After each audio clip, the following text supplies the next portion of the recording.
नमस्कार मंडळी, हलक्याशा भुकेसाठी आज आपण बनवून घेणार आहोत पातळ पोह्याचा चिवडा. आता यासाठी आपल्याला एक पॅन घ्यायचा आहे, त्यामध्ये पातळ पोहे घ्यायचे आहेत. मी स्वच्छ चाळून घेतलेले आहेत, जेणेकरून जे काही कचरा होता तो निघून गेला. इथे आता आपल्याला लो फ्लेमवरतीच पोहे भाजून घ्यायचे आहेत, हाय फ्लेम करायचा नाही. लो फ्लेमवरती भाजल्यामुळे पोहे छान असे कुरकुरीत भाजले जातात, त्यामुळे आपल्याला लो फ्लेमवरती पोहे भाजून घ्यायचे. साधारण 10 ते 15 मिनटं लागतात पोहे भाजून घेण्यासाठी. सेम त्याच पॅनमध्ये आपण तेल टाकून घेतलं. आता आपल्याला यामध्ये टाकून घ्यायचे डाळ आणि शेंगदाणे. डाळ आणि शेंगदाणे छान असे कलर येईपर्यंत आपल्याला भाजून घ्यायचं आहे. त्याचबरोबर इथे आपल्याला टाकायचं आहे खोबऱ्याचे काप. खोबऱ्याचे काप देखील सुरेख कलर येईपर्यंत आपल्याला भाजून घ्यायचं आहे, म्हणजेच गोल्डन ब्राऊन कलर येईपर्यंत. तर इथे आता खोबरं, डाळवा आणि शेंगदाणे भाजून झाले. आपण एका प्लेटमध्ये काढून घेऊयात. सेम तेच पॅन. आता राहिलेल्या तेलामध्ये आपल्याला इथे मोहरी टाकायचं आहे, जिरे टाकायचे आहेत आणि कांद्याचे काप टाकायचे आहेत.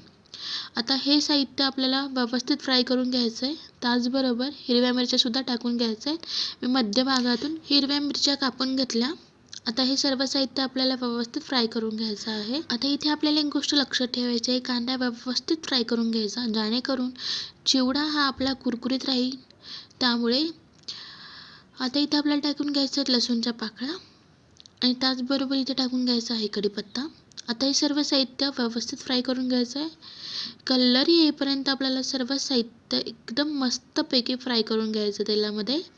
सर्व साहित्य फ्राय झाले की आपल्याला यामध्ये टाकून घ्यायचं आहे हळदी पावडर, चवीनुसार मीठ आणि पुन्हा एकदा मिक्स करून घ्यायचं आहे. आता इथे आपल्याला टाकून घ्यायचं आहे जे पोहे आपण भाजून घेतले ते यात फोडणीमध्ये टाकून घ्यायचे.